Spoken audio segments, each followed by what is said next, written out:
Welcome to the final days. Today is November 8, 2019. We've got some exciting footage to view today. All of the images you are about to see were taken by the Alaskan FAA weather cameras over the past week or so. These images are unedited except where some obvious contrast is used to facilitate viewing of details. The purpose of this channel is to show viewers that we are living in the very last days according to the Holy Bible, and to explain why this is actually good news and cause for celebration, explained later in this video. Our first video was captured by the southeast-facing weather camera in Soldotna, Alaska. Because of the extremely heavy daily atmospheric chemical spraying, these objects are difficult to see. I forgot to mention that viewers have my full permission to use any parts of any of my videos without worrying about copyrights. Let's get the truth out there where people can find it. At first glance, it doesn't look like much, but with contrast added, we see not one, but two objects in the sky. The small red orb has a bright dot at the bottom of it, which is the craft that always accompanies celestial objects being cloaked. To the right and up from the small red orb, we see another larger object with a gigantic hole in it. Jesus describes the last days in Luke chapter 21 verse 25, when he says that we will see signs in the sky when the end is near. As Christians, we are commanded to watch for these signs and wonders, signaling the end of the age, so that we are not ignorant of the very late hour in which we are living, and so that we can be spiritually prepared for what lies ahead and help others to become spiritually prepared also. I'm showing you a nighttime picture from the southeast-facing camera in Ozinky, Alaska. I'm starting off with this picture so that you can see the landscape and hopefully remember where the horizon is while viewing the other nighttime images from this camera. So take a good look at the horizon and remember it as we go through this footage from Ozinky. There are two gigantic orbs in the nighttime sky. Some contrast helps to make them show up better. Here is what can be seen in daytime photos of this area. As you can see, it's kept very cloud covered. Untold trillions have been spent to hide this inbound planetary system from the unknowing masses. The reason for all the deception is because the enemies of Christ do not want you to know how close to the end we are, nor do they want you to turn your life over to Jesus while you still have time. Information is at the end of this video instructing you on how to accept Christ into your life. To show you some of the technology used, we'll go to the south-facing camera in Northway, Alaska. This footage begins with clouds covering a large celestial orb that we will view in just a moment. The reason this image is important is because it tells us that what we are about to view cannot be a lens flare. Lens flares can never go behind clouds or other objects in a picture. 10 minutes later, a large red object begins to come into view. Some contrast helps to view it better. As I've mentioned before, if I keep the contrast limited to a small area of the screen, it works much better. 10 minutes later, a reflection of the bell-shaped projector appears. We've seen this projector in thousands of these images. The projector always points toward the main light source, whether it be the sun or the moon. More of these projectors are used in the daytime than at night, but they are sometimes used at night to project an image of the moon, as we'll see in just a minute.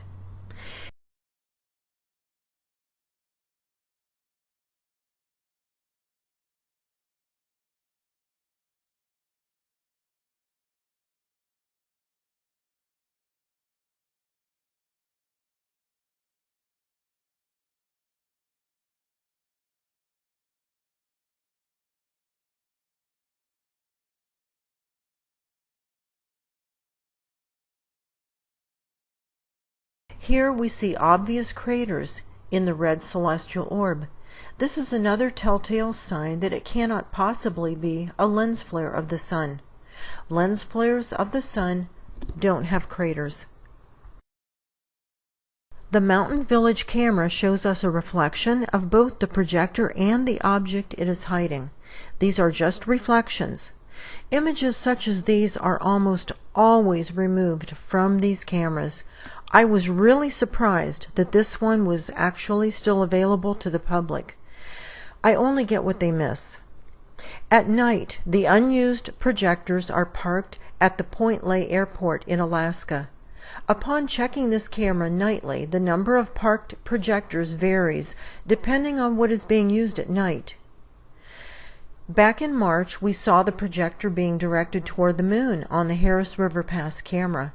The dead giveaway that this was unquestionably a projection on the moon is that a dark crescent begins on the left side of the moon, and by the time the moon has approached the right side of the screen hours later, the crescent has changed positions to the right side of the moon. I think all of us know that this is definitely not normal.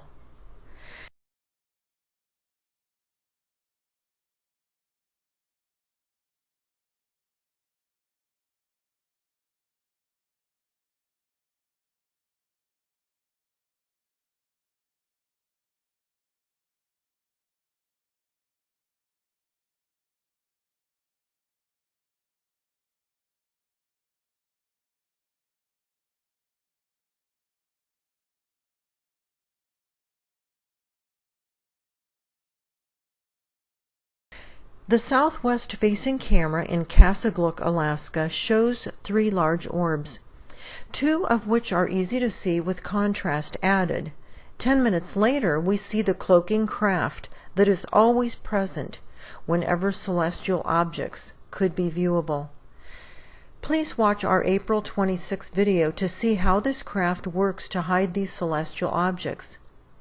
There are actually 3 objects in this footage, but one of them is further away and very faded by the atmospheric chemicals. The number of images removed from these cameras has increased dramatically. If there were nothing to hide, why would many images be removed daily, and many cameras shut down on the East Coast during sunrise? Watch carefully. As soon as the craft appears, the sun shade is suddenly lifted from the small orb in the foreground, and the 2 larger orbs in the background disappear. Again, please watch our April 26 video to see exactly how these objects are shaded from NASA's manufactured light in order to become hidden. Once again, we know these can't be lens flares of the sun because they have craters and they are also rotating. These are more of the signs and wonders Jesus discusses in the Bible, signaling the end of the last days. The southwest-facing camera in Chandler Shelf, Alaska, demonstrates the black beam that is always emitted by the black dot center of NASA's light prior to either an eclipse or a near eclipse. It doesn't show up like it used to because the atmospheric chemicals are much thicker nowadays. So I placed some arrows on the screen for anyone having trouble seeing the black beam. 10 minutes later, we see the bright pink reflection of the craft we discussed a minute ago. We can't see the actual craft in this footage, but we do see its pink reflection. I forgot to ask viewers to please click on the thumbs up in order to make this information easier for those in need to find it.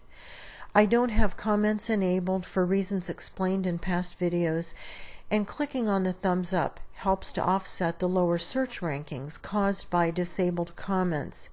I make no money from any of this. I'm only interested in people being able to find the truth. As we go through this footage, we see more reflections of the cloaking equipment. Then the camera was shut down. I just checked a few minutes ago and they have turned it back on. This footage from the south-facing camera in Dutch, Alaska begins with that red, fast-rotating, crater-pocked object we've seen in thousands thousands of these videos across Alaska and Canada. Evidence shown in our September 5th video points to the fact that this object is in orbit around the Earth. As we move through this footage, a larger rotating celestial object comes into view. We know this one can't be a lens flare of the sun because if you look closely, you'll see that it's being partially illuminated on the left side as the sun approaches it. Lens flares can never react to the object causing the lens flare. Also, in the lower right corner, we see the pink reflection of the craft used to hide these objects from view. We don't see the craft itself, but we do see its pink reflection. As we go through this footage with some contrast added, we can see that this pink celestial orb has a fast rotation. Since our sun only rotates once every 27 Earth days, we know that it's impossible for this to be a lens flare of the sun. As you can see, it does have an obvious rotation. Then the large orb becomes more visible as the pink reflection of the craft moves from the right to the left near the bottom of the screen. As always, if we draw a straight line from the pink reflection to the black dot center of NASA's light, the celestial object being hidden always falls upon that line without exception. Without taking too much time, I'll replay some older footage from the south-facing camera in Sitka, Alaska, that many of you may have seen already. It shows many different reflections of the various cloaking equipment used in hiding these celestial objects. A total solar eclipse was captured by the south-facing camera. These solar eclipses are an everyday occurrence, hidden from public view. We see the same red, fast-rotating celestial orb rolling across the sky. NASA's manufactured light emits a black beam in preparation for the eclipse. The pink reflection of the cloaking craft swings into view from the right side of the screen. A small reflection of the object being cloaked is now visible. NASA's manufactured light passes in front of the celestial object while the real sun passes behind it in order to camouflage this total solar eclipse. Notice how dark it is for 1:30 in the afternoon, local time. NASA's manufactured light is no match for the real sun. Once again, we see the reflection of the bell-shaped projector and also a small reflection of the object it is hiding. As always, if we draw a straight line from the craft's pink reflection to the black dot center of NASA's manufactured light, the hidden celestial orb always falls upon that line. Just to give viewers an idea of how thick the atmospheric chemicals are nowadays, even when the sky looks clear, the west-facing camera in Nome, Alaska shows a striking shadow shooting across the seemingly clear blue sky, created by a cloud on the left side of the screen. For anyone whose screen may not have good contrast, this image has contrast added in order to show that shadow that's being cast upon the thick atmospheric chemicals, appearing like a clear blue sky. But it's actually very thick with chemicals. You can cast shadows in this clear-looking sky. I'm not surprised that a large percentage of Earth's aquatic life has disappeared in thousands of mass die-offs over the past couple years, because these atmospheric chemicals eventually fall to Earth on both land and sea.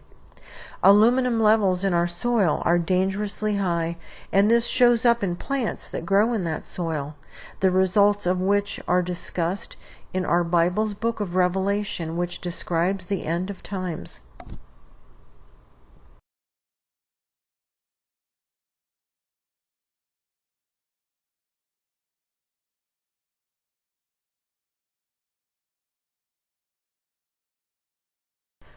The southwest-facing camera in Nome, Alaska, shows a well-hidden celestial object which appears to be very heavily textured with millions of craters, best viewed with some added contrast here. This large crater-pocked object disappears in the heavy atmospheric chemicals, which is their main purpose.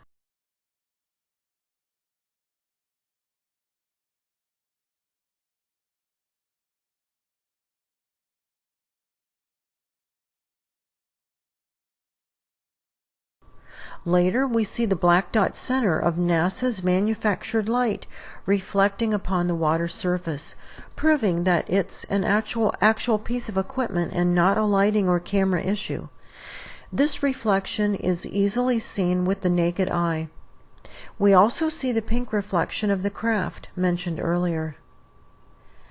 The southeast-facing camera in Sitka, Alaska, shows a celestial orb, very faded by the atmospheric chemicals. Only when contrast is added can it actually be seen on most screens. The contrasted images and the close-ups show that it has a definite rotation and is full of craters. It appears to be smaller than the other celestial objects we've been viewing over the past few minutes. This approaching planetary system will be making its closest pass to Earth during the biblically foretold time of the Great Tribulation, during which time God's wrath upon this earth will be occurring. But all of this is actually good news and cause for celebration, because Jesus has promised to remove his faithful followers from earth before God's wrath is unleashed upon the earth. This is commonly called the rapture, which will take place quickly and quietly. The New King James Version of Luke chapter 21 verse 36 reads, "Watch therefore, and pray always that you may be counted worthy to escape all these things that will come to pass." Jesus is referring to God's wrath. He is saying that those who are counted worthy will escape all of God's wrath. The Bible repeatedly promises that faithful followers of Christ are not appointed to God's wrath. To be counted worthy, we must be living in holiness. A link in the description box below discusses what holiness is and how to achieve it. For anyone who may have missed last week's video, you need to know why we are here on this earth. The Bible clearly tells us that we all have a purpose for being here. We are here to learn to overcome. In the Bible's book of John, chapter 16, verse 33, Jesus says, "I have overcome the world." He overcame sin, sadness, pain, loss, disappointment, and other things that pull many of us down daily. Of course, we're not perfect like Jesus was. The Bible says all have sinned and fallen short of the glory of God. But what's really important is to repent. This means to ask Christ to forgive you for the sin, stop sinning, so that we don't allow ourselves to become a slave to sin. To overcome, we must look at things from an eternal perspective. We must realize that we are an eternal soul on a temporary journey here in a temporary flesh body. The real you is an eternal soul, not that temporary flesh body. You must look at life from this perspective in order to overcome. Your eternal soul was sent into a temporary flesh body in order to learn things that you cannot possibly learn in a perfect place like heaven. You are here to learn how to love people. You're here to learn how to forgive. This life is where we learn how to deal with loss, grief, sadness, loneliness, anger.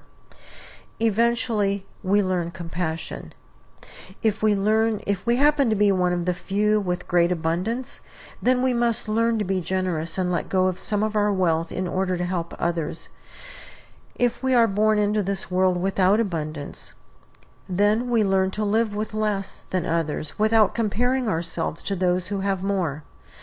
But most important of all, we are here to learn how to love Christ, believe in Him, and live according to that love.